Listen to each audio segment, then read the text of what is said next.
Bonne nouvelle pour la bande de diaspora éparpillée à travers le monde. Le quotidien bon est comme facile. Et ça le sous-souté au Katakayou, au Kénéroté, les agence pour la bande de Kombongo. Dans là, il y a application sans douleur au Ezali très facile. Au côté télécharger à partir à téléphone, na yo continue la bande de Ko au Baza na Kinshasa, République du Congo, au Baza na Congo Brazzaville, République du Congo.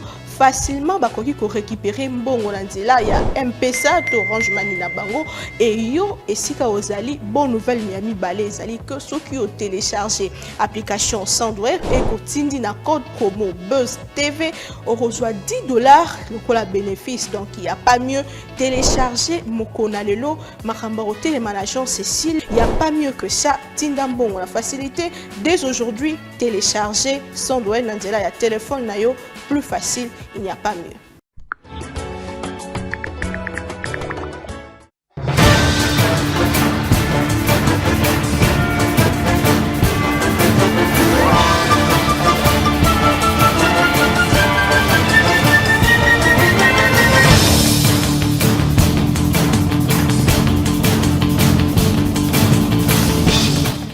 Persistance de l'insécurité dans l'Est de la RDC, on se posera la question, quelle est la position de nos amis africains, les autres États africains? Que pensent-ils de cette agression rwandaise?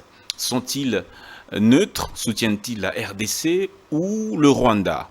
Voilà la première thématique. Deuxièmement, prochain gouvernement. Qu'est-ce qu'ils peuvent faire? Qu'est-ce doivent-ils faire pendant cette période de guerre, d'agression? Voilà les deux thématiques de l'émission, mesdames et messieurs. En attendant quelques lignes d'actualité, on va donc lire d'abord cette réunion du Conseil de sécurité des Nations Unies qui s'est tenue le lundi dans la soirée avec plusieurs résolutions sur la République démocratique du Congo.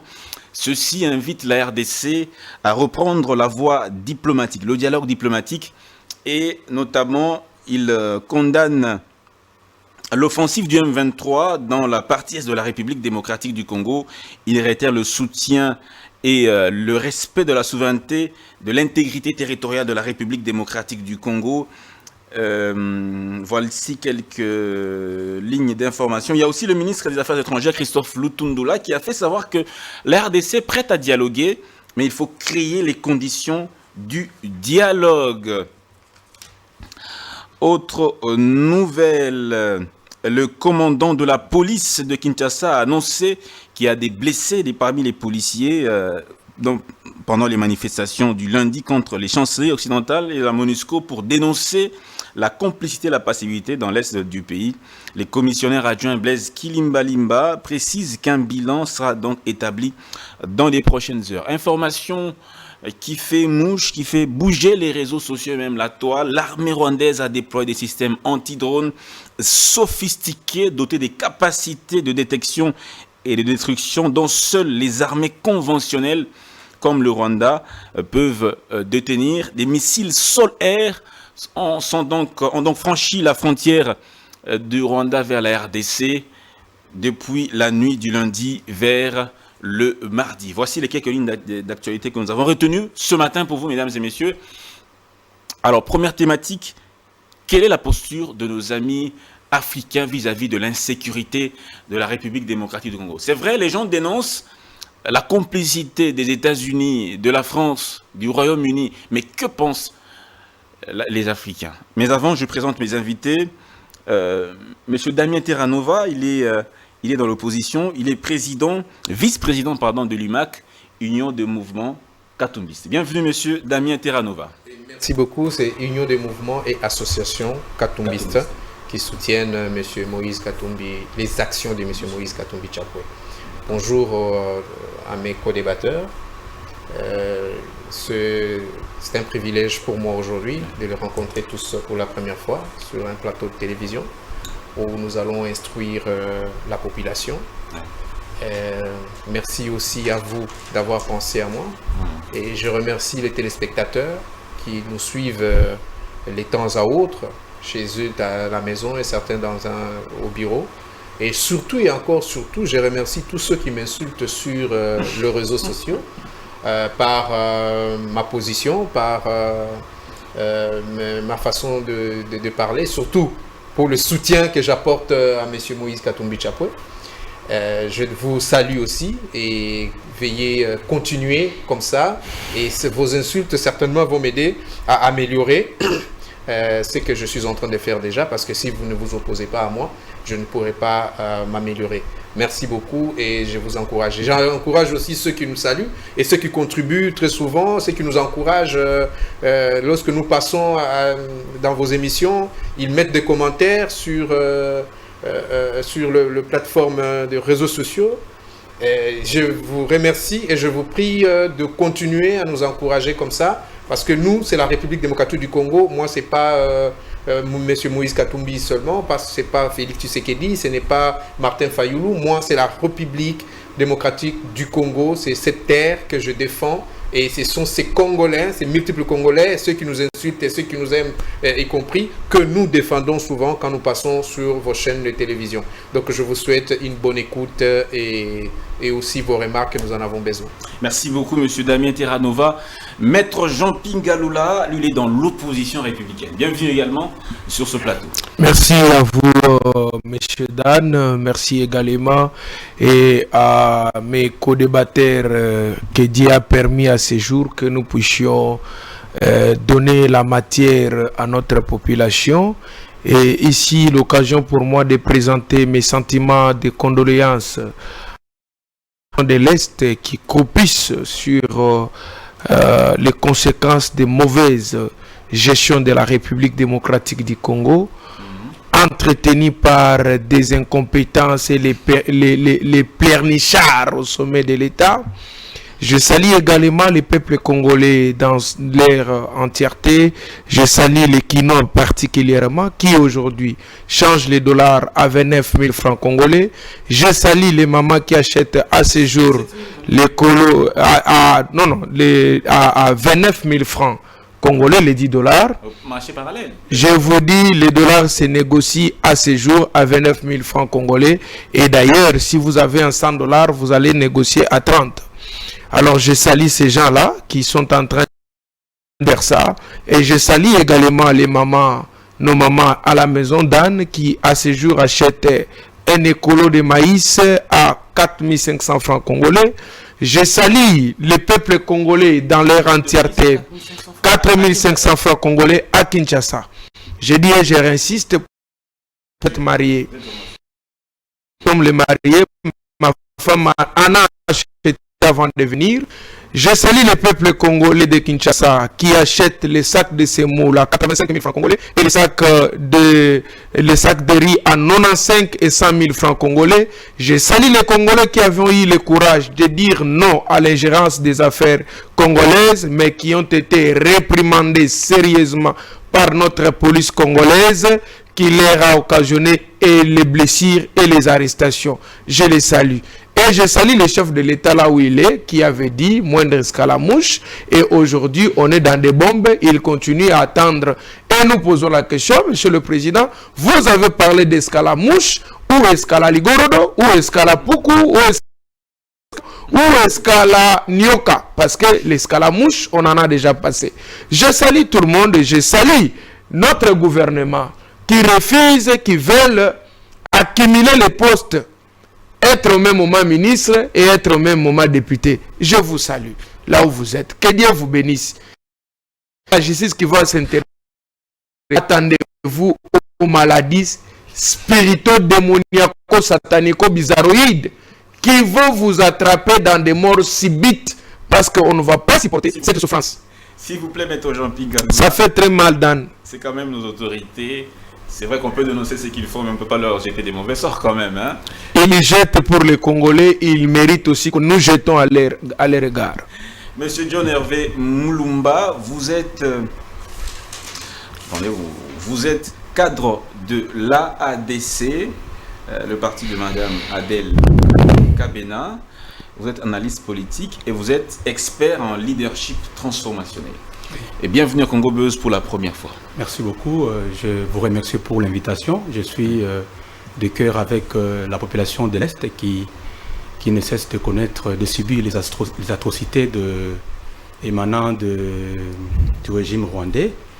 En fait, nous saluons également aussi le chef de l'État qui a administré une pilule qui a fait réveiller les choses qui se cachaient en son temps. Vous savez, quand le chef de l'État est arrivé, il y avait au moins une accalmie trompeuse qui était à côté de l'Est. Il a administré une batterie de stratégies qui a fait en sorte que Kagame se retrouve en danger par rapport à ses intérêts, afin de réveiller tout ce qu'il y a eu comme M23, qui a été à l'époque défait par une sorte des accords contre nature. Donc nous croyons avec la détermination et le leadership transformationnel qu'incarne le président de la République que cette guerre sera bientôt finie. Et nous croyons en cela. Nous disons aussi à toute la population congolaise de faire confiance au chef de l'État parce qu'il doit bénéficier de notre soutien pour que nous puissions parvenir à terminer cette guerre et puis éradiquer toute forme d'agression auquel nous sommes victimes par rapport à l'instrumentalisation des puissances occidentales. Merci. Merci beaucoup. Alors, vous n'êtes pas basé à Kinshasa, vous êtes plutôt en province. Bon, maintenant je suis à Kinshasa, mais mon fief électoral c'est au niveau du Haut-Katanga. Du Haut-Katanga. Oui. Merci beaucoup. Je commence avec vous directement, puisque vous êtes de la mouvance au pouvoir. Alors dites-nous, quel est votre avis à ce sujet? Que pensent les autres États africains? Il y a une cinquantaine de pays africains, il y a des Congolais qui sont morts, il y a des Congolais qui sont tués jour et nuit, ça fait plus de 20 ans. On a vu des États où il y a eu des problèmes, mais les Africains ont réagi. On va prendre le cas de la Gambie, au Mozambique, les autres Africains ont réagi, ils ont envoyé des forces sur place. Quelle est la position de nos compères africains sous la tragique histoire de notre pays? En fait, la réalité dans l'Est de la République, sur le plan leadership, nous parlons de la bataille de leadership transformationnel entre le Congo et les puissances internationales. Vous savez, dans cette réalité, le Congo et l'Afrique en général est victime d'un plan, d'une situation créée par les Occidentaux parce qu'ils veulent à tout prix maintenir le Congo ou maintenir l'Afrique par rapport à leurs intérêts. Maintenant, vu la situation actuelle, nous ne pouvons pas dire quelle est l'attitude des autres pays africains par rapport à nous, parce que vous savez, il y a certains qui sont courageux, qui peuvent intervenir et dire un mot par rapport à notre situation. Mais la plupart, ils ont peur. Ça revient de notre responsabilité de mettre en place un programme. Peur pourquoi? Peur de qui? Bon, parce qu'ils veulent préserver leurs intérêts diplomatiques par rapport aux autres pays, les puissances internationales, vous connaissez. Donc, ils ont une attitude, certains sont hésitants, et les autres, ils lèvent quand même leurs doigts, mais en réalité, ils sont entre... Vous savez, sur le plan international, la boussole ou l'aiguille de la boussole internationale est orientée selon les intérêts. Vous savez, tout un chacun a besoin de préserver les intérêts. Mais au niveau de notre pays, pendant un moment donné, il y a eu un déficit d'orientation de l'action diplomatique du pays. Vous savez, nous subissons seulement ce que les autres régimes nous ont infligé. À l'époque, il y avait une certaine brutalité dans l'action diplomatique. Qu'est-ce qu'il y a eu comme conséquence? Il y a eu les États-Unis d'Amérique à retirer ses intérêts en vendant TFM. La TFM a été pour les États-Unis d'Amérique, mais ça a été vendu aux Chinois. Oui. Les États-Unis d'Amérique ont vendu encore d'autres actions qui avaient liaison directement à leurs intérêts. Voilà pourquoi quand on parle aujourd'hui des partenariats stratégiques privilégiés avec les États-Unis, moi je m'étonne parce que il y a eu des problèmes que nous avons connus avec la diplomatie des régimes passés. Tout à fait. Donc le gouvernement actuel doit tirer les conséquences, doit réfléchir autour de ces questions, d'orienter notre action stratégique par rapport aux enjeux de l'ère. Connaissez-vous un État africain, un seul, qui a déjà condamner le Rwanda, l'agression rwandaise? Un seul État. Il n'y a pas un pays ou un État africain qui a condamné, parce que je vous ai dit, certains ont peur de ne pas déranger les intérêts par rapport au rapport des forces ou le rapport international. Donc ça revient à la responsabilité du gouvernement congolais de mettre en place des batteries de stratégie pour d'abord redorer l'image de notre pays, arranger des relations avec les autres pays, afin que nous puissions parvenir à donner une solution idoine au problème de l'Est. Alors la réponse du ministre des Affaires étrangères, il dit les solutions existent, la RDC reste ouverte au dialogue. Votre point de vue par rapport à cette déclaration du ministre des Affaires étrangères. La RDC reste ouverte au dialogue. Est-ce que c'est une bonne posture, selon vous? En fait, cette posture, même si nous sommes en pleine guerre, l'option diplomatique ne peut pas être mise à côté. C'est fondé par rapport à cette déclaration, mais on ne doit pas rester seulement autour des déclarations. Négocier, oui, mais avec qui? Négocier, il y a des stratégies de négociation sur le plan diplomatique. Parce qu'il y a d'autres choses. Des fois, les gens sont prêts à dire même le secret d'État sur des plateaux de télévision. Mais il y a une certaine façon de négocier. Comment? Bon, je donne un exemple. D'abord, la réalité du Rwanda avec le Congo, ça n'a pas commencé aujourd'hui. Oui. Vous savez, à l'époque, sous le régime de Mobutu, le Congo était fort. On était presque des amis des Américains et des Français. Mais à un moment donné, Mobutu a commis des erreurs stratégiques diplomatiques qui a fait qu'on a basculé cette position vers le Rwanda. Et ce que le Rwanda est aujourd'hui, c'est ce que les Zaïre étaient à l'époque par rapport aux autres pays africains. Vous voyez, la diplomatie militaire que les Zaïre faisaient en son temps dans des interventions dans d'autres pays africains, c'est ce que fait aujourd'hui le Rwanda. Donc vous comprenez avec moi que si seulement on orientait stratégiquement notre action diplomatique, nous pouvons regagner la situation que nous avions avant comme les partenariats privilégiés avec les différentes grandes puissances, afin de consolider notre pays, consolider notre économie pour faire développer le pays ensuite. Merci beaucoup, Monsieur John Hervé Moulumba, cadre à l'ADC, une formation de l'Union sacrée de la nation. Mais il est aussi analyste politique et puis expert en leadership transformationnel. Voilà. Monsieur Damien Terranova, à votre avis, l'attitude des États africains, comment vous analysez ça? Ouais, merci beaucoup pour la parole. Comme vous posez cette question-là, je vais, avant de répondre à votre question, je vais joindre à mes co-débatteurs ce qu'ils ont dit concernant la population de l'Est. Je partage leurs afflictions et je suis de cœur avec eux. Nous les soutenons dans nos prières. La République démocratique du Congo va gagner cette guerre d'agression afin qu'ils soient en paix.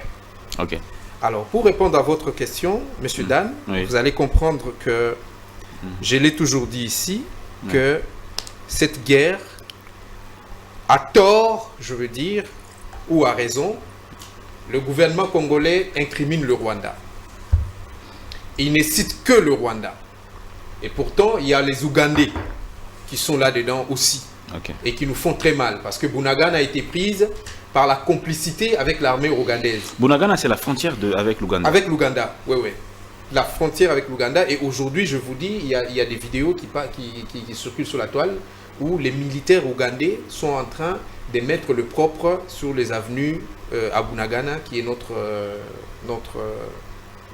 une partie de notre pays. Alors, et vous allez comprendre à cela, à cause du départ de Bunagana, si vous regardez aujourd'hui sur Google, vous tapez sur la superficie de la République démocratique du Congo, et sa superficie a été modifiée. Sur Google? Sur Google, oui. Non, mais ça, c'est une complicité internationale. Comment peut modifier? Mais je vous l'ai dit, je vais en venir, je vais expliquer. Vous allez remarquer que la superficie de la République démocratique du Congo est modifiée, c'est-à-dire il y a une partie, il y a quelques kilomètres carrés qui ont été retirés de la République démocratique du Congo à cause du départ, effectivement, de Bunagana. Mais d'où nous vient la guerre d'agression? Cette guerre que nous appelons guerre d'agression. Cette guerre nous vient tout simplement, je l'ai toujours dit, de l'empire Ima-Tutsi. L'empire Ima-Tutsi est un empire depuis belle lurette qui envie nos terres congolaises de l'Est de la République démocratique du Congo. Je l'ai dit dans une émission, en suivant Jean-Baptiste Bagaza, qui était un président burundais, qui était à l'époque, je veux dire, à la création de la CPGL, il dit ceci. L'idée de la création de la CPGL est venue de moi. Pour quelle raison? Parce que lorsque vous regardez de l'autre côté de la montagne, ici c'est une montagne burundaise, de l'autre côté de la montagne, vous verrez, elle est très belle. et il fait beau vivre. Et nous devrions aller vivre là-bas, dans ces cadres de Grand Lac. Ça nous donnait la possibilité d'aller au Zaïre à l'époque, sans beaucoup de tracas, et on pouvait aller habiter là-bas dans le cas du CPGL. Ça, c'est un Tutsi qui le dit, et il fait partie de cet empire. Alors, Kagame accède au pouvoir, il est soutenu par cet empire qui le favorise de renverser l'ancien président rwandais qui était là, qui était Hutu. Et donc, il y a massacre chez lui. Et la communauté internationale s'organise pour que les militaires rwandais traversent la frontière avec armes. Or, dans des conventions internationales, il est interdit que des militaires fuyant la guerre puissent entrer dans un territoire étranger avec armes à la main. Ils doivent être au préalable désarmés.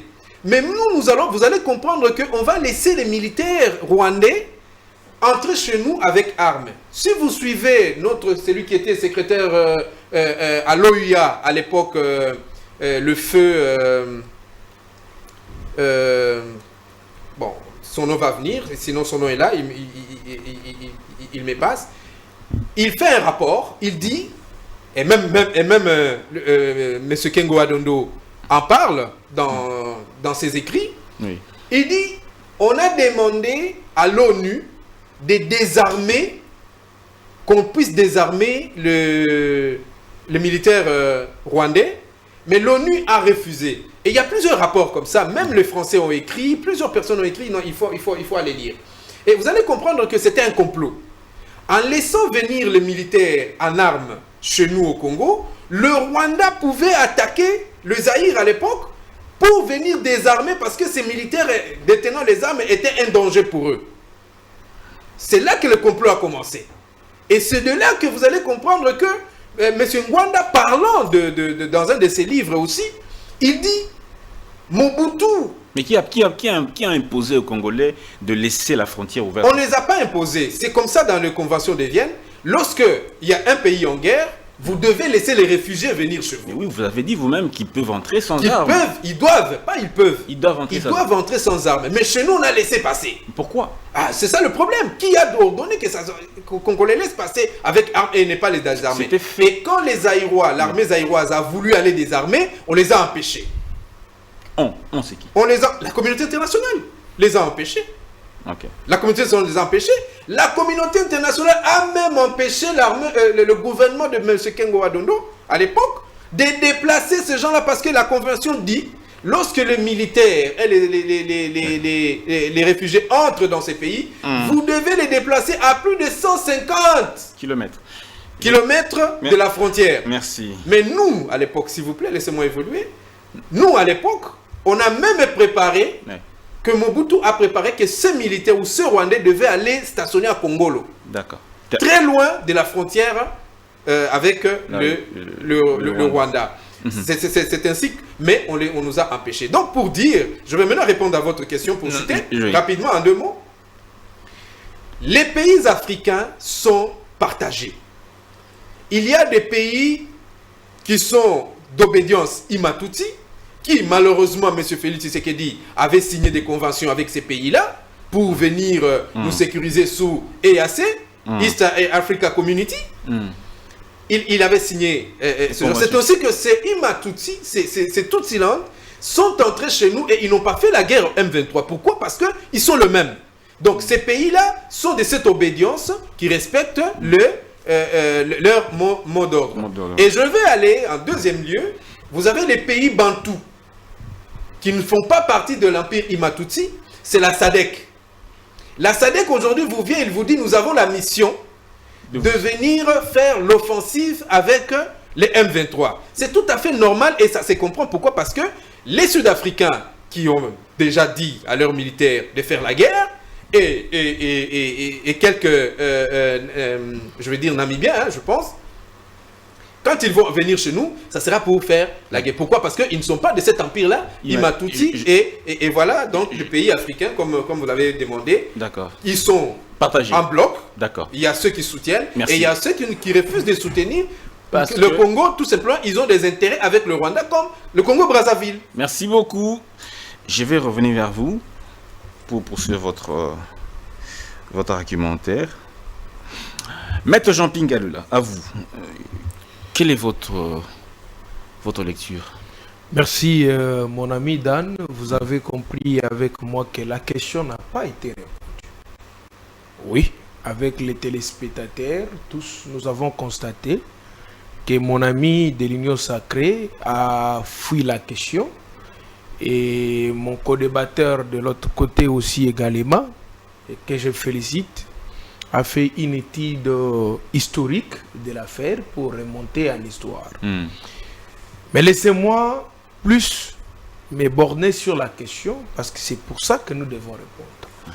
La première des choses, je commence à dire ceci, que lorsque nous parlons de la question de l'Est,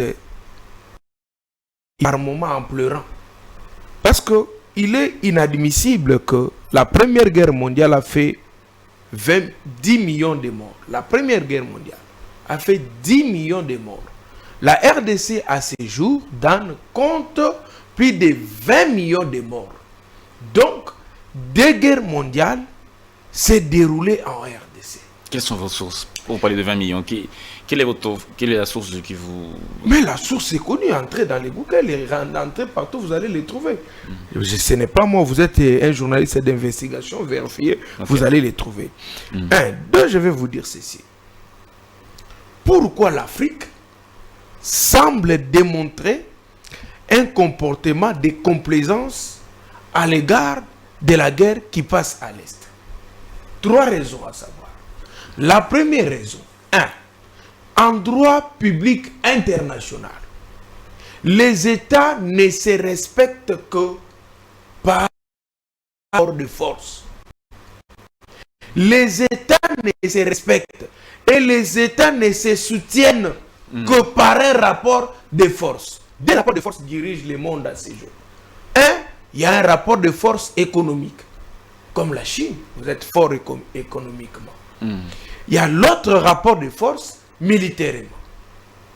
Et d'autres rapports, c'est les rapports, sous-rapports, je veux dire, c'est le rapport sur des coopérations. Vous avez des choses nécessaires à me donner, et pour cela, je deviens votre frère. Et le soutien est direct et automatique. Et la jurisprudence la plus abondante est la question de l'Ukraine avec l'OTAN. L'Ukraine étant fournisseur par coopération de pétrole et tout à l'Europe et à l'OTAN, vous avez vu parce qu'il a l'offre à s'imposer en termes du respect dans le concert international.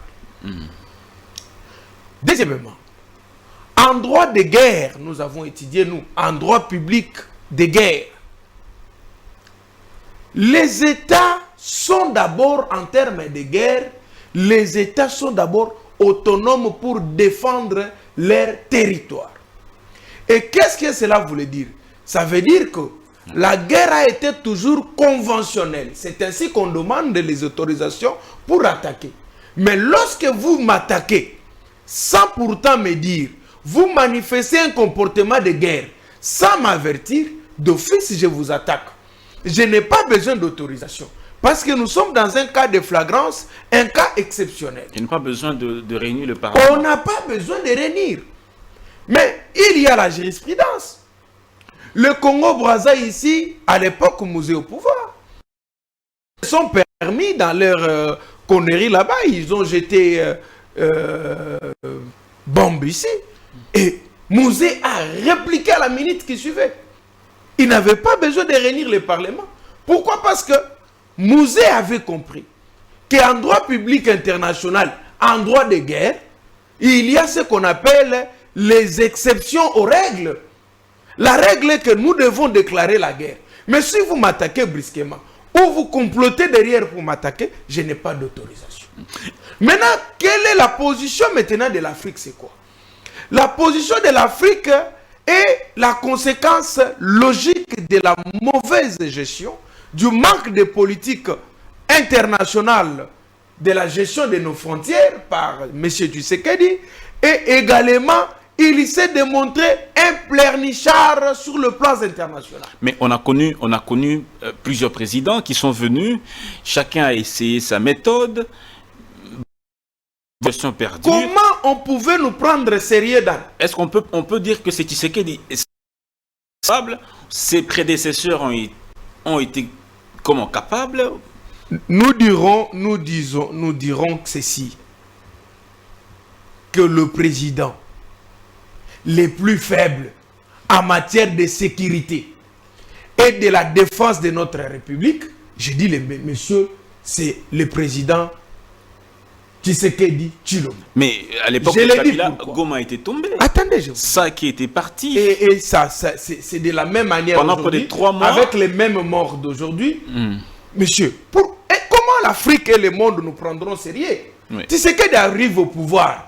Il appelle Kagame ici. Tout le monde a vu. Kagame mon frère. Yonani Obuya Kagame. Mais tout le monde a vu, mais ces gens ici sont des frères. Mais quand ils entendent maintenant, je vais chuter par là, quand ils entendent que vous commencez maintenant à vous battre, ils se demandent, mais à quel moment les frères se sont séparés? Écoutez, là où encore, un élément qui a démontré qu'on n'est pas sérieux. Le gouvernement congolais va faire un problème avec Canal Plus parce que la CAF, ils n'ont pas eu les images de nos calicots et tout ça. Mais c'est ce qu'on est sérieux. Nous, on n'est pas sérieux. Notre gouvernement n'est pas sérieux. Tu sais qu'il a organisé ici son serment. Combien de calicots il a soulevé pour démontrer que mon pays est agressé? Il était en présence de ses homologues et qui étaient sur place. Qu'est-ce qu'il a fait? Qu'est-ce qu'il a démontré? Rien du tout. Il a organisé les jeux de francophonie ici. Qu'est-ce qu'il a démontré à la face du monde comme Calico? Rien du tout. Ils tiennent aujourd'hui. Nous sommes ici à l'IDPS. Nous passons à l'IDPS ici chaque jour. Là, on voit. Quel Calico soulevé? Rien du tout. Ils ont tenu les congrès. Rien du tout. Merci. Dans nos médias ici. D'ailleurs, vous parlez de ça. Mais allez sur RTNC maintenant là. Qu'est-ce que RTNC montre? Monsieur, est-ce qu'on est sérieux? On n'est pas sérieux. C'est comme ça que le monde nous trouve moins. Et l'Afrique, qu'est-ce que l'Afrique? L'Afrique a adopté notre comportement irresponsable par rapport à cela. Merci. Tantôt on est des frères, tantôt on se bat. Moindre vous ne faites rien. Je vais réunir le Parlement. Quel Parlement que vous allez réunir? Vous attendez quoi? Merci. Nous sommes dans un cadre exceptionnel. La RDC a connu plus de 20 millions de morts. Donc c'est catastrophique là. Merci beaucoup, monsieur Maître Jean-Pierre Ngaloula. La RDC, les autorités congolaises ne sont pas sérieuses, comme vous le dites. Les États africains adoptent le comportement des autorités congolaises. Nous-mêmes, nous ne prenons pas cette insécurité au sérieux. Les mesures prises ne sont pas des mesures qui sont adéquates, des mesures qui sauront répondre véritablement à cette insécurité. Monsieur John Hervé Moulumba, du point de vue, est-ce qu'au niveau national, est-ce que nous avons l'impression d'être vraiment engagés à mettre fin à l'insécurité? En fait, merci beaucoup. Je voulais, avant de répondre à la question, récupérer un peu un élément que mon co-débatteur vient de faire allusion. Vous savez, le régime Félix-Antoine Tshisekedi incarne l'espoir de notre pays. Vous savez, si les Congolais, qu'ils soient opposants ou bien du pouvoir, ne reconnaissent pas cela, je me dis, c'est vraiment déplorable. Si aujourd'hui nous connaissons ce que nous connaissons, c'est parce que tous ces comploteurs là-bas, ils se sont rendus compte qu'il y a maintenant un fils digne du pays qui est à la tête du pays et qui incarne un leadership qui peut renverser les intérêts. C'est quoi la différence entre Kabila et Tshisekedi, ou même Laurent Désiré Kabila, dans cette approche de la résolution du conflit? En fait, moi, je n'aime pas faire les débats autour des personnes. La différence quant à la question de l'agression ici, répondez à la question. Vous fouillez la question. Je ne fouille pas la question, mais alors, maître. Je ne fouille pas la question, mais seulement vous devez savoir que laisse si notre co-débatteur à l'aise. La guerre est maintenant rallumée, c'est parce que c'est par l'avènement de Félix Antoine Tshisekedi. Parce que vous reconnaissez, à l'époque, il y avait une certaine accalmie au niveau de l'Est. Pourquoi il y avait cette accalmie? La différence, cher ami. La différence, c'est que le leadership de Félix Antoine Tshisekedi est tellement fort que ça commence à réveiller ceux qui dormaient. S'il vous plaît, je ne vais pas... Vous avez pris votre temps. Laissez-moi aussi exploiter mes minutes, s'il vous plaît. Vous savez, nous ne pouvons pas faire de débats depuis tout ce temps. Sur des plateaux, il y a des débats non constructifs et qui n'ont rien apporté. On vient pour démontrer qu'on est de tel coin, on vient pour démontrer qu'on est de quelle obédience. Et de telles situations ne nous ont pas aidés. Et nous demandons aussi aux journalistes d'orienter bien les débats pour ne pas, chaque fois que nous puissions venir sur des plateaux, commencer à discuter autour des gens, faire des choses qui, juste pour des propos populistes pour attirer l'attention de l'opinion. Non. Nous devons traiter des questions qui doivent nous aider à produire des solutions idoines à nos problèmes. Exactement. C'est pour ça même que je vous ai invité, pour que vous nous dites en quoi la politique du président est-elle une politique adaptée à la situation actuelle et pourquoi les Congolais doivent lui faire confiance. Parce qu'on a besoin d'un leadership vers qui nous allons donner de la voix. Sinon, les Congolais ne vont pas accompagner le chef. Voilà pourquoi on demande quel est son apport particulièrement pour que nous puissions justement le soutenir en tant que peuple. Ok, son premier apport, c'est la volonté politique et patriotique qu'il a, qui n'est pas teintée de certaines infiltrations. Vous savez, à l'époque, nous avons connu des régimes qui favorisaient Rwanda. Un régime qui a laissé la porte au Rwanda de nous saper, de nous détruire en silence. Nous en avons pendant tout ce temps. Mais aujourd'hui, avec la volonté du chef de l'État, son action sur le terrain, vous avez compris en un clin d'œil. Comprenez d'abord, Monsieur Dan. Avec l'avènement du chef de l'État, il a activé l'état de siège. L'état de siège qui a inquiété les intérêts de Rwanda. Avec l'avènement du chef de l'État, il a mis en place une diplomatie active qui a réveillé les Congolais de savoir qu'il n'y avait pas d'embargo. Mais pendant tous les régimes passés, on nous faisait entendre qu'il y avait l'embargo pour les achats des armes.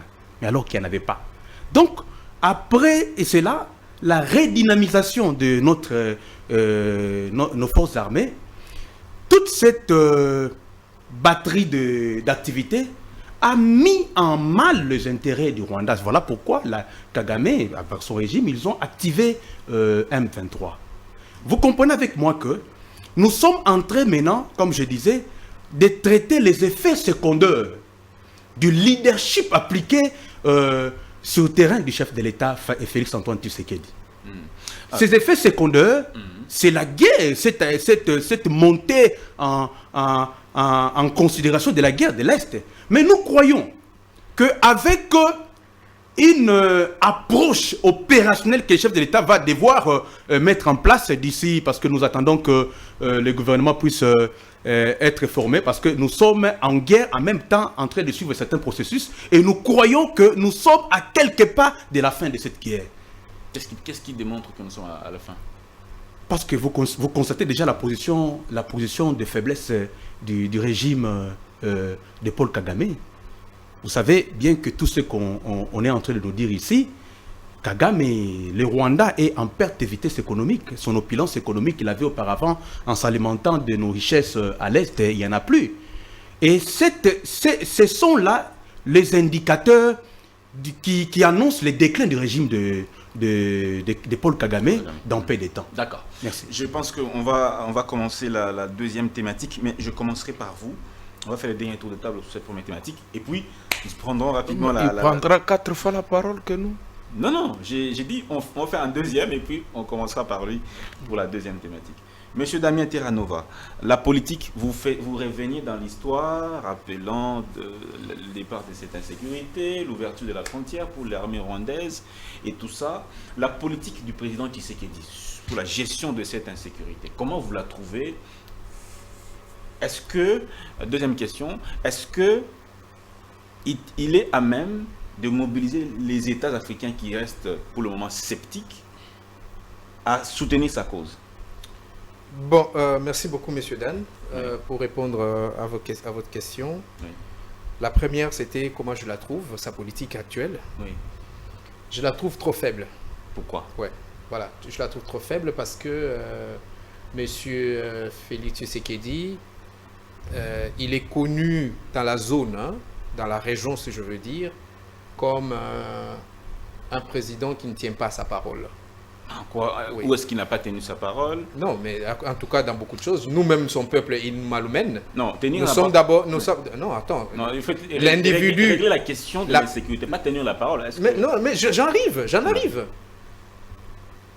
L'individu est jugé par ce qu'il dit et ce qu'il réalise.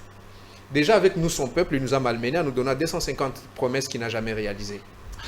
Alors, ce qui fait que les autres amis régionaux, ok, ils ne croient pas. Parce que vous savez, pour qu'un pays vienne chez vous, il faut qu'il y ait au préalable des garanties que vous lui donnez. Il faut que vous lui garantissiez quelque chose. Qu'est-ce qu'il va gagner au retour? Quel est l'intérêt qu'il va en tirer en venant mourir chez vous? Vous comprenez? C'est ainsi que ces personnes vont venir s'engager pour que nous puissions nous battre et vous donner la victoire. Or, M. Félix Tshisekedi, il en souffre. Et il a pris beaucoup de temps. Vous voyez, pendant son premier mandat, son premier quinquennat, il nous a montré qu'avec... et puis c'est un grand parleur pour rien. Non, ne parlez pas de la personne, de sa politique. Non, justement, c'est sa politique dans laquelle je suis en train de perforer. Oui. Hein? Il faut qu'on vous donne les amalgames, hein? Qu'on enlève les amalgames pour que vous puissiez comprendre la quintessence de la chose. Et c'est ce que je suis en train de faire, justement. Et vous allez comprendre que les États qui viennent nous accompagner, ils viennent à tâtons. Et ils sont lourds à venir réellement pour venir nous aider, afin que nous puissions combattre, faire une vraie guerre au Rwanda. Et aussi, il faut dire que notre armée, comme l'a dit plusieurs personnes, était une armée mosaïque, était une armée des belligérants, était une armée issue des anciens rebelles, comme ceux qui étaient avec l'MLC, comme ceux qui étaient avec Mbusa Nyamwisi, et comme ceux qui étaient avec la RCD Goma. Et c'est cette armée-là que M. Félix Tshisekedi avait trouvé. Et au lieu de se mettre sur le champ, à peine arrivé à un travail de fond pour restructurer l'armée, parce que la puissance d'un pays, il va avec son armée. Non, M. Félix Tshisekedi, il s'était entraîné à faire le tourisme mondial, et en oubliant qu'on avait un pays à restructurer et une armée à restructurer. Ce qui fait qu'en dernière minute, quand il se réveille, il veut restructurer l'armée, la guerre était déjà chez nous. Et donc, il devait recourir chez le voisin. Et le premier voisin chez qui il est allé, ce sont les Nilotiques qui nous combattent. Et les premiers mercenaires chez qui il est allé, ce sont les mercenaires français qui sont les mêmes avec Kagame, que lui aussi prend et amène au Congo pour combattre les Roumains. Non, officiellement, on n'a pas de mercenaires. Ce sont des formateurs de notre armée. Selon le chef de l'État lui-même. Ça, c'est ce que lui dit. Des formateurs. Moi, en tant que politique, je parle de mercenaires. Je parle de mercenaires et si je suis devant lui, on peut en discuter. Ce n'est qu'un jeu de mots. Et alors, il prend les mêmes mercenaires que Kagame. C'est-à-dire, Kagame est avec le Français et nous allons aller chez les mêmes mercenaires que nous amenons chez nous. Ce qui nous amène à dire, entre guillemets, je vais fermer juste la parenthèse, que M. Félix Tshisekedi nous met en doute pour nous, le Congolais. Il se dit, est-ce qu'ils sont ensemble et que c'est une mascarade qu'ils sont en train de nous faire? Mais je ferme directement la parenthèse. Ne pose pas la question par rapport à ça parce que je risque de m'éterniser et vous allez me racheter la parole. Donc je passe pour dire, aujourd'hui, 2 minutes. Hein. Aujourd'hui, nous sommes en train de faire avec la SADC, laquelle Moïse Katumbi à l'époque avait conseillé au chef de l'État de ne pas aller vers le Eastern Community, mais d'aller plutôt vers la SADC.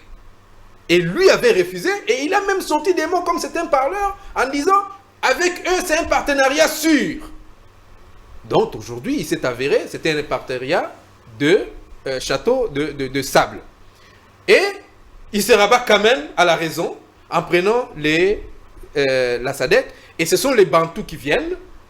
Et avec ce Bantou, nous espérons que dans les jours qui viennent, nous allons faire la guerre. Mais néanmoins, pour terminer avec ma dernière minute qui me reste, néanmoins, en tant que nationaliste et en tant que républicain, j'en félicite ce qui se passe à l'Est aujourd'hui, parce que nous voyons nos hommes qui ont été formés par M. Tshisekedi, le travail par lequel il devait commencer. Malheureusement, ce sont des gens qui viennent à compte-gouttes. Ils sont en train de faire face à l'ennemi au niveau de l'Est de la République démocratique du Congo. Et jusqu'à ce matin, ça qui tient encore sur l'autorité congolaise. Ça qui tient encore, il a critiqué, il a aussi félicité le chef de l'État et toute son équipe. Hein, parce que lui, le chef qui dirige la défense nationale, hein, c'est lui qui est au-dessus de la défense nationale, le chef de l'État, au-dessus même du ministre Jean-Pierre Bemba. Donc, il le félicite sa politique, parce qu'aujourd'hui, Saké n'est pas tombé. On va se dire, en 2013, Saké Goma était tombé, presque 3 mois, on avait Goma entre les mains de Laurent Kunda et les autres. Donc, aujourd'hui, malgré cette menace, Saké n'est pas tombé, Saké est toujours là, il est en train de former les militaires. Maître Jean-Pierre Ngaloula. Dan, est-ce que vous pouvez juste essayer de nous donner les aspects qui vous plaisent dans cette gestion de l'insécurité du chef de l'État? malheureusement, laissez-moi vous dire qu'il n'y en a pas. Souffrez que je vous dise la vérité. Parce que par moment, l'hypocrisie à l'interne sur la question de l'Est, c'est ce qui engendre tout ça. Il n'y a aucun aspect. Les traîtres à l'interne sont en train de pousser le chef de l'État de donner une image très forte à l'ennemi. Évidemment, on est forte. La RDC est forte. Alors que c'est les mêmes traîtres à l'interne qui jouent les mauvais jets d'essuyer alors là où on doit s'asseoir pour mieux faire le travail. Je reconnais en Tshisekedi la volonté de finir avec cette guerre. Mais je reconnais aussi en lui la complaisance avec les traîtres auxquels il connaît lui-même. Il connaît quand même. J'ai suivi mon frère avec un développement de vouloir nous donner des conseils et tout qu'on sort par manque d'arguments avec une analyse empirico-métampérique qui ne tient pas totalement debout. Et colorié et emballé par du toyi-boye de dérobade, je vais lui dire ceci, que mon frère, lorsqu'on parle de Tshisekedi, c'est parce que c'est une institution. C'est une personne physique et en même temps une personne morale. Et ici, quand je parle de Tshisekedi, je parle de Tshisekedi comme une institution, commandant suprême des forces armées congolaises. Et si la politique marche mal à ce stade-là, je vais m'attaquer à lui. Je te mets à défi quand tu vas prendre la parole. Est-ce que tu peux me citer la politique ou la vision de Tshisekedi pour la gestion de la question sur la sécurité et la défense de la République démocratique du Congo? In casus spécifique, je te donne le cas de l'Est. Tu ne seras pas capable de le faire. Mais moi, permettez-moi de citer. Je cite, après je vais analyser, des données pour moi, les solutions que j'estime pour appliquer ou pour mettre en place par rapport à cette situation. Je commence à dire au président de la République, il est moins sérieux qu'aujourd'hui, notre ambassade au Rwanda continue à fonctionner et ici nous nous disons que nous voulons attaquer Rwanda. Non. Monsieur le Président, commencez par rompre d'abord la relation diplomatique avec Rwanda. 2, rappeler notre ambassadeur ici à Kinshasa. 3, au besoin, construire un mur. Et là, nous allons commencer à voir maintenant qui entre, qui n'entre pas. 4, rechercher et arrêter les traîtres. Vous les connaissez, Monsieur le Président. Ils sont là, vous les connaissez. Et rechercher les traîtres sans complaisance, arrêtez-les. 5, Monsieur le Président, organiser un grand dialogue à l'interne. Pour que nous puissions nous dire des vérités en face. Attendez, je vais politique, de quelle forme de dialogue? Non, les dialogues sur la question de l'Est, sur la vérité persistante de l'Est depuis il y a à ce jour plus de 30 ans. La question n'est pas réglée. Vous savez pourquoi? Parce que quand on veut à tout moment négocier, on ne négocie qu'avec les rebelles. On ne négocie qu'avec le pays agresseur. Or, à l'interne, nous avons nos frères traîtres. Comment nous allons régler les problèmes de quelqu'un qui est malade? On te donne les médicaments et tu restes, tu prends la bière. Est-ce que vous comprenez? On ne va pas régler les problèmes. Il est temps, vous appelez un grand dialogue. Toutes les forces politiques, cette fois ici, et les généraux à l'interne. Comme ça, entre nous, nous allons nous dire des vérités. D'en arrêter de ce que tu fais. Nous te connaissons depuis longtemps. Monsieur, toi, tu dois arrêter. Général tel, tu dois laisser. Toi, tu dois laisser. On s'est dit, et à l'interne, nous trouvons la solution pour ces problèmes-là. Oui. Je ne parle pas de dialogue avec les rebelles. Et aussi, monsieur le président, après avoir organisé ce dialogue, allez maintenant chercher les partenaires en Afrique. Les vrais partenaires qui doivent aussi nous soutenir, nous.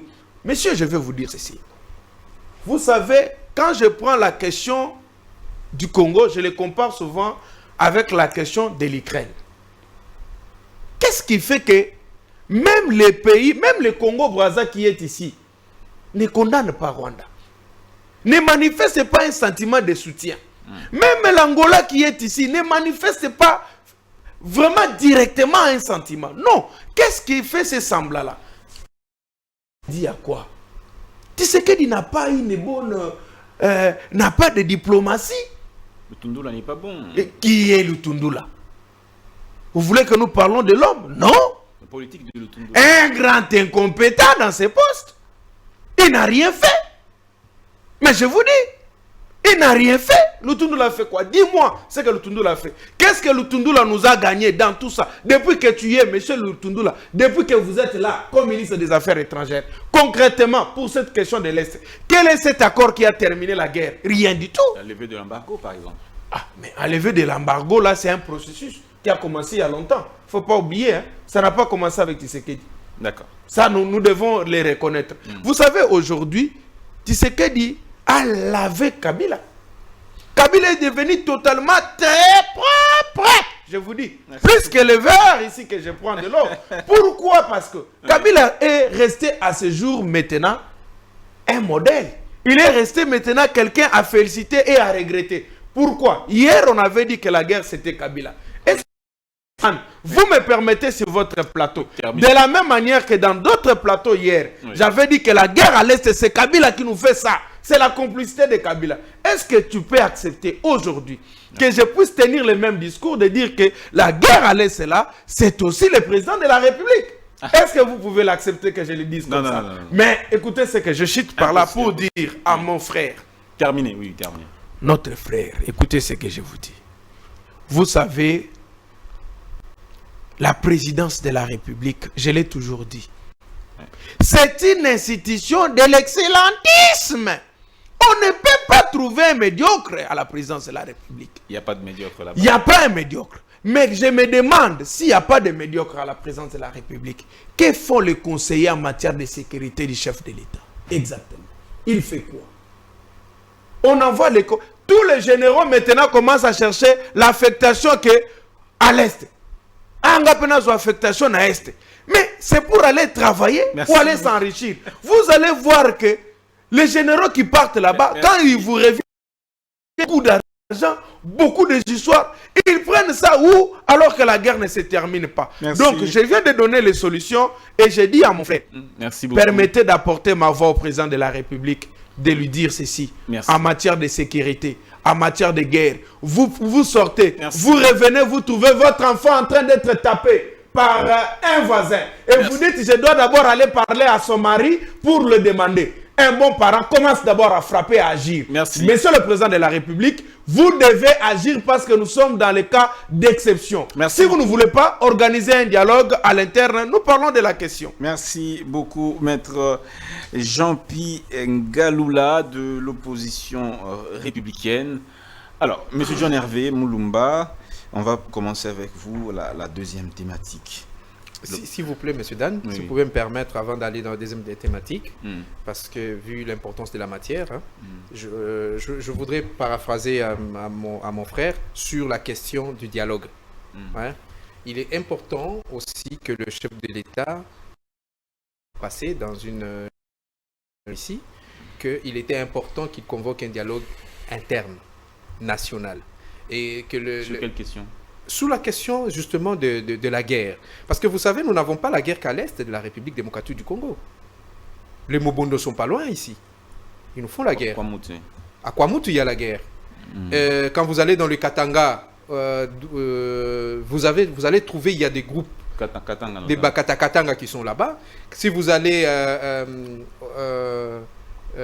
Kisangani, dernièrement, il y a eu un soulèvement, hein? Il y a eu des déplacements des personnes. Donc, au jour d'aujourd'hui, il est impérieux, c'est pas très important, que le Congo, nous Congolais, nous puissions nous asseoir pour lever les équivoques qui poussent certaines personnes à créer des groupes armés. Et même à l'est de la République démocratique, on n'a pas que l'M23. Vous avez les Codeco. Je pense que vous avez entendu, il y a eu un témoignage d'un monsieur qui a fui devant M. Félix Tshisekedi, qui lui dit comment est-ce que les Codeco les ont fait du mal. Donc, toutes ces choses-là, ça demande qu'il y ait un dialogue à l'interne. Je demanderai à M. Félix Tshisekedi et sa bande de... Il faut dialoguer avec les M23 aussi, parce que c'est un groupe armé. Bon, écoute, il a échoué, le M23, on fait la guerre. C'est l'armée rwandaise. Mais comme il l'a dit, hein, c'est-à-dire, pour eux, pour dialoguer avec M23, il y a des préalables. Il y a les préalables. Les autres groupes armés, on peut négocier avec. Les autres, il faudrait que les leaders d'opinion dans toute la République, qu'on crée un cadre de concertation et que nous puissions tous ensemble dialoguer afin que nous puissions lever certaines équivoques pour le pays. Merci beaucoup, M. John Hervé Moulumba. Deuxième thématique. Bon, avant d'abord d'attaquer le... Non, vous allez parler. Je lance la deuxième thématique. Je voudrais faire quand même une mise au point, s'il vous plaît. Parce que vous savez, c'est que mes co-débatteurs viennent de brosser ici, de parler. Il y a beaucoup de choses à recadrer. Ok, allez-y. Vous savez, je commence d'abord par le confrère ou bien le co-débatteur qui vient de terminer avec nous ici. Je suis un peu abasourdi d'apprendre une personne, une responsabilité pareille puisse commencer à nous étaler les nombres. Donc il a pris le temps de compter les nombres des promesses du chef de l'État. Donc c'est ce qui me dérange beaucoup parce que des fois on n'a pas le temps pour nous focaliser sur des priorités, question de réfléchir autour des questions qui peuvent nous donner la possibilité de proposer des solutions au gouvernement. Comment est-ce qu'on peut compter 250? D'abord, une promesse, c'est quoi? En politique, il y a des plans. En politique, quand on présente un plan, un programme, c'est déjà une sorte de promesse exprimée en des termes beaucoup plus politiques. Bon, moi, je ne dis pas, pendant la campagne de celui qu'il soutient là-bas, je voyais aussi des promesses qu'il donnait à la population partout où il passait. Donc on doit commencer à compter, on doit dire non, on ne doit pas parler des promesses. S'il vous plaît, on doit quand même recadrer notre façon de faire. Deuxièmement, il a parlé qu'il y avait, monsieur le président Félix Antoine Tshisekedi a trouvé une armée mosaïque. Je suis très content parce qu'ils l'ont reconnu. C'est pendant les régimes que nous avions eu ce type d'armée. Cette armée était ici, le régime de M. Katumbi avec Kabila. C'est là qu'il y avait à chaque temps brassage, à chaque temps. C'est ce que le régime de Félix Antoine Tshisekedi a refusé. On a dit non à la négociation pour éviter ce genre de choses. Et c'est ce qui avait comme résultante une armée mosaïque. Ils ont dit non, Félix Antoine Tshisekedi a commis l'erreur d'aller se rallier avec la communauté économique est-africaine. Je vous dis, Félix Antoine Tshisekedi, c'est un stratège. Quand je dis stratège, c'est dans les termes de dire que quand il a pris le temps d'essayer l'option de cette communauté, pendant ce temps, il y avait encore les hésitations de la SADC. Il y avait les hésitations auprès de la SADC.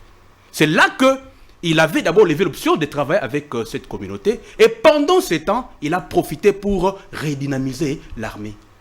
C'est là qu'il a lancé l'appel, on a recruté des jeunes.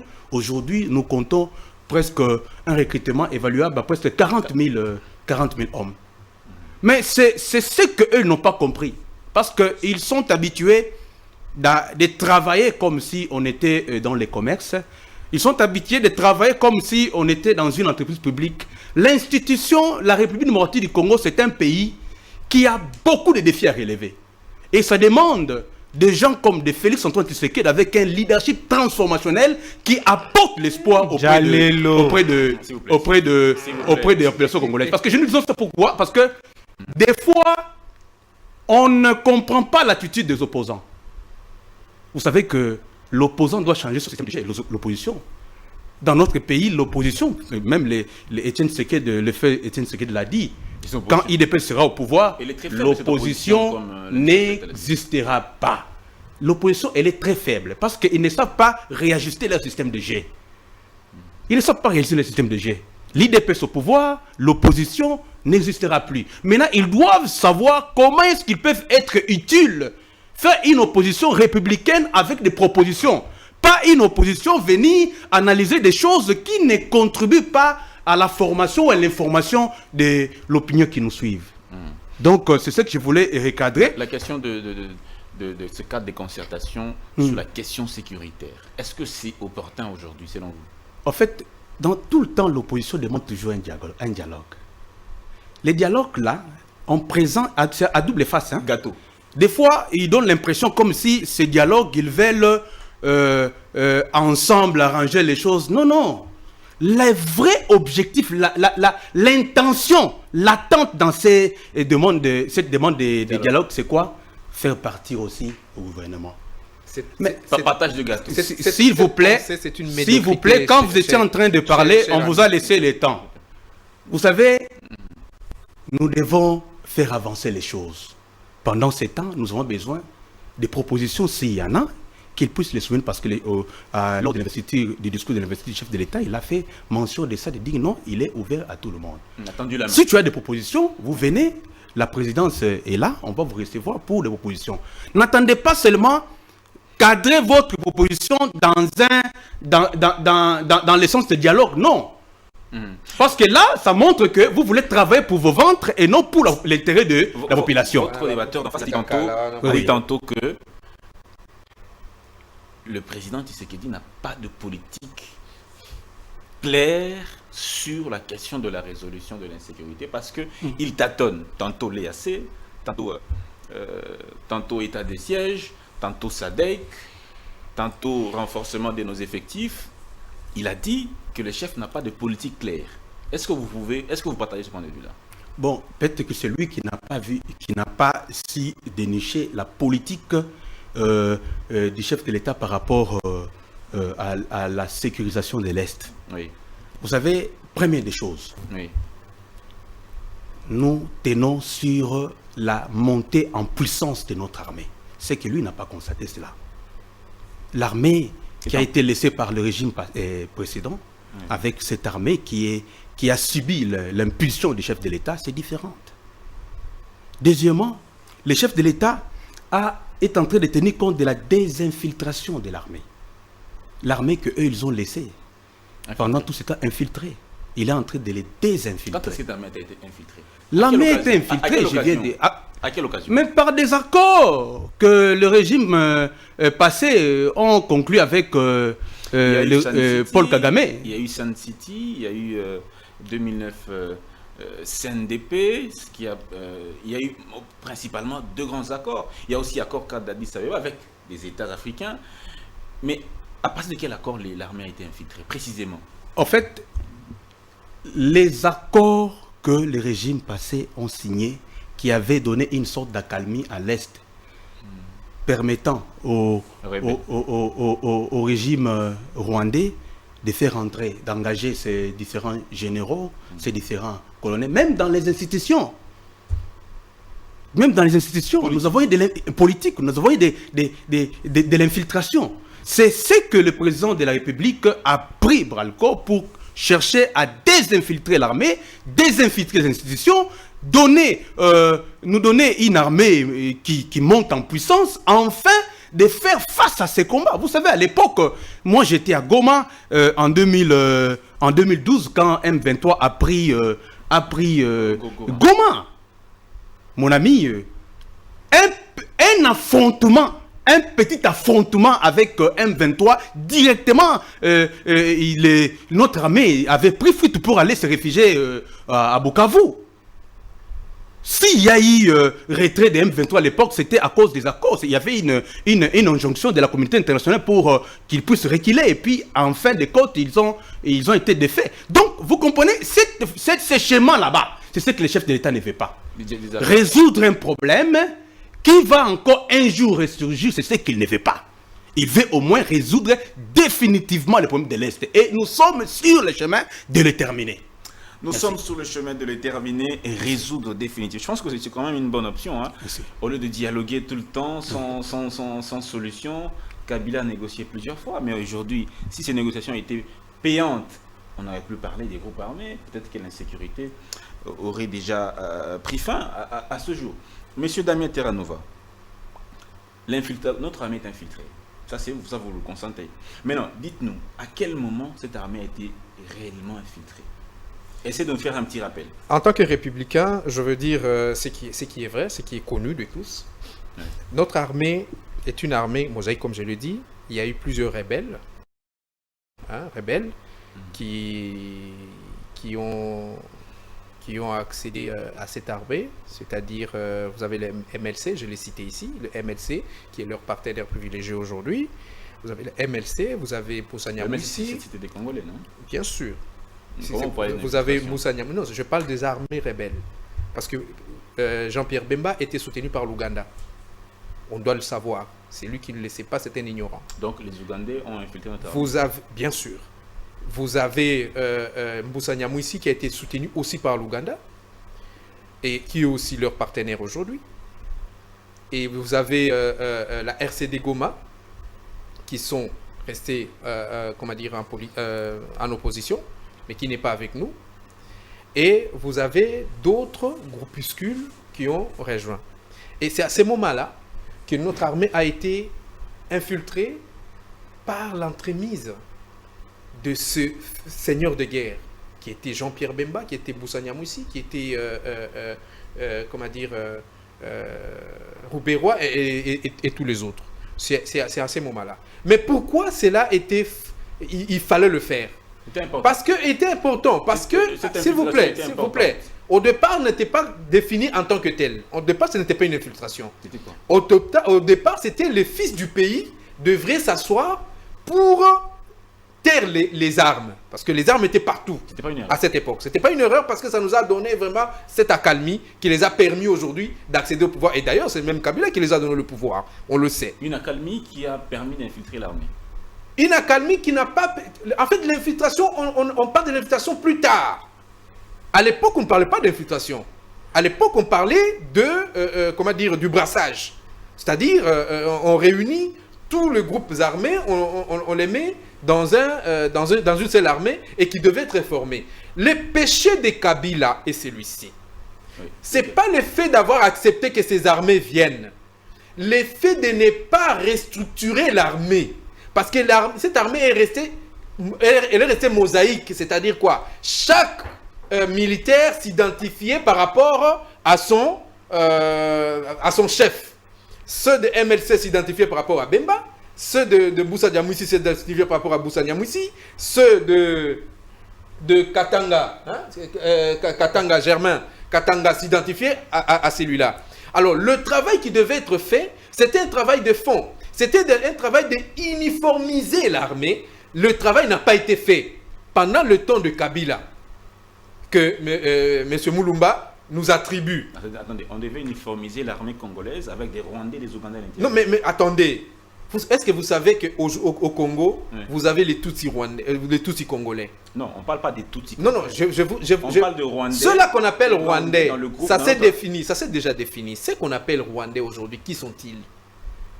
Ils appellent Rwandais toute personne qui est venue du Rwanda. D'accord? C'est celui-là qu'on appelle Rwandais. Et toute personne, malheureusement, à morphologie Tutsi, on l'attribue aux Rwandais. Mais qu'est-ce que Kagame a été malin plus que nous? C'est que Kagame aussi a resté avec le fil conducteur des personnes, des Congolais qu'il a marginalisés et qu'il a envoyés au Congo. Par exemple, aujourd'hui, la guerre avec le M23. Bissimois, c'est un Congolais. Makenga, c'est un Congolais. Willy Ngoma est un Congolais. Mais qui sont, je veux dire, manipulés par qui? Par Kagame. C'est par eux que les mal arrivent. Et à l'époque, aujourd'hui, je vous ai dit ici à l'entrée des jeux, M. Jean-Pierre Bemba, qui est notre ministre de la Défense, 2 minutes, oui. notre ministre de la Défense, est incapable de nommer l'Ouganda comme agresseur. Parce que l'Ouganda aussi nous agresse. Ils sont incapables. Et d'ailleurs, si vous organisez un autre plateau, nous viendrons dire des choses ici. Et d'ailleurs, si nous observons ce qu'on appelle infiltration aujourd'hui, c'est tout simplement parce qu'il y a eu manque d'uniformisation de l'armée. Non, je ne comprends pas très bien votre réflexion, M. Damien Terranova. Ok. Est-ce qu'il y a eu des Rwandais qui ont été intégrés dans notre armée, oui ou non? Je ne peux pas le dire parce que je n'ai pas de preuves, mais c'est que je sais qu'il y a eu des Tutsis, à morphologie Tutsis congolais, qui ont intégré l'armée. D'accord. Deuxième question. Est-ce que notre armée a été infiltrée à la suite des accords, oui ou non? Là encore, ce sont les dires populistes. Est-ce que l'armée était réellement infiltrée? Je ne le dis pas. Mais c'est que je sais que l'armée n'était pas uniformisée. Alors, est-ce que le président Tshisekedi a-t-il hérité de cette situation? Et bien sûr. Mais bien sûr. Mais M. Félix Tshisekedi, son géniteur politique, c'est M. Kabila. C'est son père politique. Non, lui, il a été élu. Mais non. Que l'intellectuel congolais arrête de se leurrer. Monsieur Félix Tshisekedi a été nommé par Monsieur Kabila. Ça a été dit et nous savons que Nanga aujourd'hui en a la conscience pleine qu'il est allé prendre les armes. Mais écoutez, je l'ai toujours dit, n'insultez pas notre intelligence, s'il vous plaît.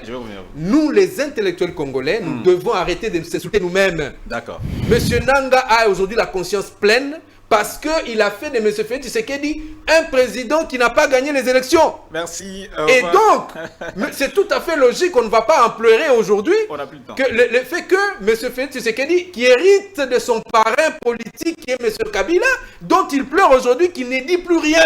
Maître Jean-Pierre Ngaloula, vous avez la parole. La question de l'infiltration, a-t-il réellement eu lieu, oui ou non?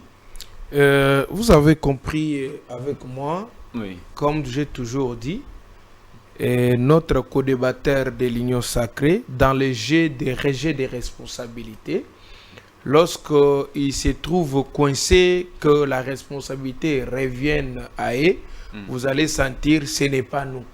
Mais c'est vrai qu'ils ont hérité de cette situation. Et je suis en train d'aller.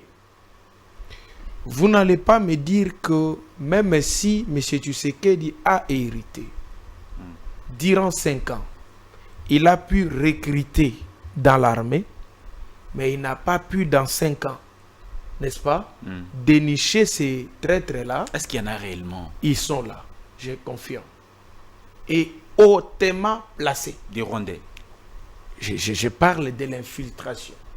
Je ne sais pas dire, parce que vous savez une vérité, que Mamadou Ndala a été mort de notre côté à nous, qui l'ont tué. Est-ce que c'est réellement ça? Donc, je suis en train de te dire ici que dans 5 ans, M. Tshisekedi, chef de l'État qu'il est, 5 ans durant, il n'a pas pu dénicher que toi tu es traître, lui est traître, lui est traître, et moi je suis traître pour nous faire partie de l'armée. Mais une question, une petite logique. Si les gens ont été intégrés dans l'armée à la suite des rébellions, c'est-à-dire qu'il y a une liste qui avait été établie des gens qu'on a intégrés. Merci. Ces listes devraient peut-être être au ministère de la Défense. Merci, vous me complétez. Si on doit les retirer de l'armée, on doit se servir peut-être de ces listes-là pour dire, voici les intégrés. Mais, monsieur Dan, oui, avec cette intelligence, vous méritez de devenir son conseiller ou ministre pour lui dire ça. En tout cas, vous avez relevé une chose très importante. C'est comme ça que je vous ai dit. Comment est-il possible que dans 5 ans, on a recruté? Dans 5 ans, on a levé l'embargo. Dans 5 ans, on a quand même acheté et renouvelé des tennis. Comment on n'est pas arrivé dans ces 5 ans-là de dénicher que celui-ci c'est un traître? Et qu'on l'arrête. Et qu'on l'arrête ou qu'on le fasse partir. Et qu'on a entendu que les listes existent. Mais non, mon cher ami. Si ce travail n'est pas fait, qu'est-ce que nous pouvons dire? Soit celui qui devait corriger est aussi dans les mêmes erreurs, donc on peut dire médiocre. Je n'ai pas dit à quelqu'un, je n'ai pas cité le nom de quelqu'un. J'ai dit donc, si celui qui devait corriger n'a pas corrigé, c'est qu'il est dans les mêmes erreurs et qu'on peut déduire à la médiocrité. Pourquoi? Je suis en train de me dire ceci que, vous savez, cette question de l'aide, c'est quand vous regardez très bien la responsabilité d'abord à l'interne. C'est comme ça que moi je vous dis, si Tshisekedi organise un dialogue, pas pour le partage, on parle question de l'Est. Monsieur Kabila, qu'est-ce que vous dites? Monsieur Mbemba, Monsieur Moïse, Monsieur Fayoulou, Monsieur Sessanga, qu'est-ce que vous dites? Bon, Monsieur Ngaloula aussi, parce que je suis très intelligent. Qu'est-ce que vous dites aussi? Non, mais laissez-moi parler quand même, je vais citer. C'est que je voulais d'abord l'arrêter quelque part là-bas, parce que vous savez, d'abord, vous constatez entre les deux camps de l'opposition, entre eux, ils n'ont pas le même langage. L'autre accepte l'infiltration et celui-là n'accepte pas. Et pourquoi on devait avoir le même langage? Entre eux, ils ne savent pas avoir le même langage. Et ce qui fait que pour cette observation. Même les dialogues qu'ils attendent là-bas, ce n'est pas pour l'objectif qui... Mon cher, c'est une médiocrité, monsieur Moulumba. S'il vous plaît, mon cher ami, c'est un même ça c'est une médiocrité. C'est quoi? Arrête ça. Ce qui est important, c'est quoi? Au Congo, c'est une médiocrité. Au Congo, nous devons une vision de puissance. Laissez-moi parler. Ça, c'est séparation. Je voulais dire ceci. Monsieur Dan, dites-lui de me laisser parler quand même. Il aura le temps de parler. Je suis en train de lui dire ceci. Qu'il arrête d'exhiber au grand jour ici sa médiocrité. S'il vous plaît, un peu d'élégance. Mais comment ça? Écoutez ce qu'il est en train de vous dire. Il dit que nous sommes de l'opposition tous, nous n'avons pas le même langage. Mais chose que tu peux me dire, tu peux ici confirmer, Mosso et Bahati ne sont pas des mêmes familles politiques. Est-ce que vous pouvez me dire leur état de relation maintenant? Mais comment est-ce que... Non, attendez.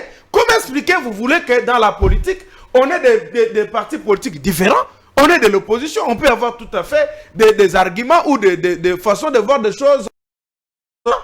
Et surtout qu'on n'est pas dans la coalition. Mais vous êtes dans la même coalition. Tu peux entendre, tu sais qu'on est en train de citer maintenant que Bahati aurait derrière une loi pour le trafic des organes. Une minute.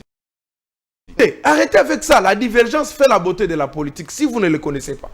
Donc, je suis en train de dire ceci. Je conclus en disant ceci. L'infiltration, il y en a. Ça, en tout cas, il y en a. Et comme cette infiltration, il y en a, et que nous avons épuisé 5 ans en allant vers 6 ans, et que M. Tshisekedi ne l'a pas fait, acceptons que nous disons qu'il est incompétent. Merci. Alors, à partir de ce moment-là, qu'est-ce que moi je vais demander au chef de l'État? Je demande au chef de l'État, Monsieur le Président de la République, en droit on dit ceci, vaut mieux un mauvais arrangement, soit-il, qu'un bon procès. Je dirais aussi en politique, vaut mieux un mauvais accord qui crée qu'une longue guerre, parce que je vous dis, nous avons déjà 20 millions de morts. Si nous complétons la guerre qui est encore trop chère, ça va nous coûter encore combien? Alors je vais lui demander pour la meilleure sécurité de le président, il est temps que nous puissions coaliser avec la Russie. C'est très important parce que vous avez comme alliés les États-Unis. Rwanda a comme allié les États-Unis, on doit se séparer. Nous allons à la Russie et lui reste là-bas. Et voilà, nous allons trouver quand même des solutions. Merci beaucoup, Monsieur John Hervé Moulumba. On dira, donc, on est déjà dans les 5 prochaines années qui se dessinent. Est-ce que la République démocratique du Congo peut dire que finalement, grâce au président Tshisekedi, nous allons retrouver la paix tant cherchée?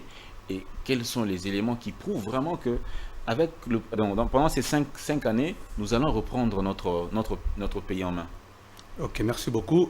J'étais tantôt en train de souligner cet élément là-bas, en ce qui concerne les manques de cohérence entre nos confrères ou de l'opposition. Maintenant, je parlerai de la vision du chef de l'État. Oui. Vous savez, en RDC, nous devons avoir une vision de puissance. Pourquoi je dis une vision de puissance? Parce que notre réalité géologique nous place en position de puissance, mais nous vivons des fois le contraire de cela pendant tout ce régime ici. Donc nous devons avoir une vision de puissance qui doit être décomposée en missions spécifiques, n'est-ce pas, étalée en programmes stratégiques, exécutée par des programmes opérationnels à travers des projets sectoriels. Ce qui va faire en sorte que, dans la gestion des cohérences de notre vision, parce que vous savez, si nous continuons toujours à agir en position de demande de l'aide, nous allons toujours continuer à connaître les mêmes problèmes. Donc, on doit changer notre façon de voir, notre façon de faire, au niveau de nos politiques. C'est comme ça que le chef de l'État l'a bien précisé dans son discours à l'investiture qu'il y a des choses à corriger pendant. Alors, il y a plus de 200 groupes armés selon certains rapports des Nations Unies. Oui. La solution, c'est quoi? Combattre tous ces groupes armés ou créer un cadre de concertation avec ces groupes armés? Bon, la solution diplomatique est toujours sur table. Bien que nous devons attaquer, nous devons maîtriser les choses sur le terrain. Bien que, vous l'avez dit au début là-bas, le ministre des Affaires étrangères a lancé ces messages-là. Oui, la solution diplomatique est toujours sur table en train d'être traitée. Je pense que cela relève des secrets d'État parce que la diplomatie travaille sur base des principes de la surprise stratégique. Des fois, il y a d'autres choses qu'on ne peut pas mettre ça sur des plateaux de télévision, mais l'option diplomatique est toujours sur table et nous croyons que avec l'avancement des activités sur le terrain et diplomatiques, il y aura une solution par rapport à ce problème de l'Est. Il y aura une solution par rapport à ce problème de l'Est. Oui. On aura 2 minutes seulement pour finir. On a fait dans 2 minutes seulement, M. Damien Terranova. Comment, uniquement la question de comment pensez-vous que le cadre de concertation peut être une solution au pays? Oui, et, vous savez, dans toutes les guerres, c'est comme l'a dit mon co-débatteur ici, il a dit mieux vaut un mauvais procès, enfin mieux vaut un mauvais arrangement qu'un bon procès. Voilà, et c'est la même chose. En matière de guerre, mieux vaut un mauvais accord qu'une guerre persistante. Parce que dans une guerre, vous perdez des vies et puis une guerre entraîne des dépenses. Vous voyez? Alors, il est vraiment important que nous puissions d'abord, comme on l'a dit, hein, je regrette beaucoup de voir que une jeunesse comme M. Moulumba qui dit que si nous allons en dialogue entre frères, en politique, c'est pour chercher à se partager les gâteaux. Ça, c'est une bassesse qu'il y a eu un moment, c'est vrai ici dans cette République, où il y avait des gens qui pensaient que si je veux pas dialoguer, il faut qu'on me donne une parcelle de pouvoir. Non, ici, il y a une question de vie ou de mort. Il y a une question soit de disparition, soit de maintenance. Vous comprenez? La République démocratique du Congo est en train de se disséquer. Donc, si nous devons dialoguer, ce n'est pas d'abord pour chercher des postes. C'est d'abord pour chercher des solutions idoines. Comment pallier à l'agresseur? Qu'est-ce que nous devons faire? Est-ce que vous savez aujourd'hui que même les chefs coutumiers ne sont pas en accord? Merci. Comme ça a été à l'époque de M. Mobutu et même de M. Kabila père. Les chefs coutumiers ne sont pas en accord, ce qui fait que nous sommes en train, on est en train peut-être de perdre le pays, mais on ne le perdra pas. Merci beaucoup. Il est important que nous puissions parler à l'interne. On dit qu'on n'a plus le temps. Voilà, à l'interne. Allez-y, rapidement, voilà. J'apicole là. Oui, je serais en train de dire d'abord à mon ami que je vois qu'il est un dialogiste. Il est en train 5e mandat de poste politique. C'est comme ça qu'il est en train de dire des histoires comme ça. Bon, je dis ça parce que je regrette qu'il ne peut pas tenir ce qu'il a dit. Je vous comprends. Mon cher ami, je suis en train de chuter. Je suis en train de dire ceci. C'est comme ça que vous êtes. Laissez-moi chuter s'il vous plaît, je vous en prie. On aura le temps de discuter. Okay. Donc je suis en train de dire ceci.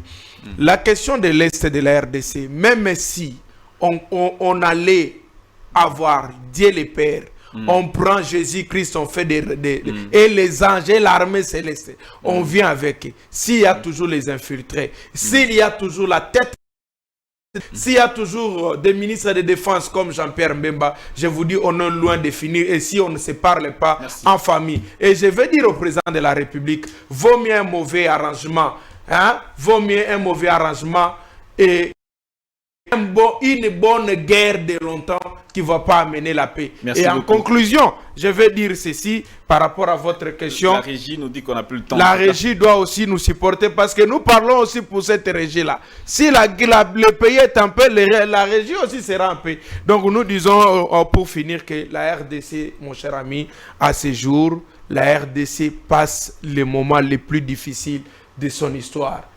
Félix Tshisekedi a la clé, Félix Tshisekedi a la solution, il en est encore un problème. À lui de choisir. Il va nous amener dans la ligne des problèmes pour toujours, ou il va nous amener dans la ligne des solutions, de parler avec ses frères. Je crois, partager les postes pour la paix et refuser de partager les postes pour la guerre éternelle, le choix est que pour la paix. Merci Je beaucoup. pense que vous l'avez compris. On vient de terminer. Monsieur, j'ai toutes les bagages pour être ministre. Merci Je ne peux beaucoup, pas les nous l'avons refuser. bien compris. Non, non, mais Mesdames vous et pouvez messieurs, pas en fait, limiter. nous avons Si on peut partager le les chef postes, de l'État- les chefs de l'État ont besoin de compétences, effectivement. vous n'avez pas compris. Moi, par exemple, l'idée de je n'en ai pas besoin. L'émission Vous est n'avez pas terminée. compris. Merci. Donc, il a bien chuté. de C'est nous ce avoir que je suivis. disais. Non, Ce n'est pas terminé. une- Tu n'as pas ce n'est pas compris. une obligation. Au revoir. Ce n'est pas une obligation. C'est pas une obligation. Vous n'avez pas compris. Ouais.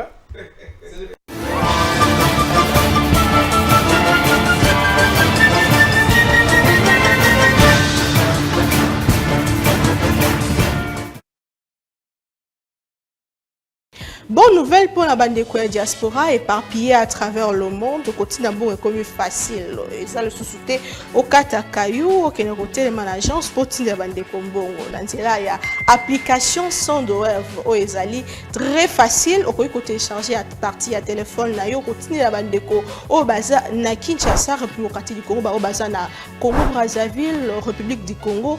Facilement, bakoki ko récupérer mbongo na nzela ya M-Pesa to Orange Money na bango et yo esika ozali bonne nouvelle Miami Balé ezali que ceux qui ont téléchargé application Sandwave et kotindi na code promo Buzz TV on reçoit $10 le bénéfice. Donc il n'y a pas mieux télécharger Mokona Lelo Makamba Hotel et Manager Cécile, il n'y a pas mieux que ça. Tindambon la facilité dès aujourd'hui télécharger Sandwave na nzela ya téléphone na yo plus facile, il n'y a pas mieux.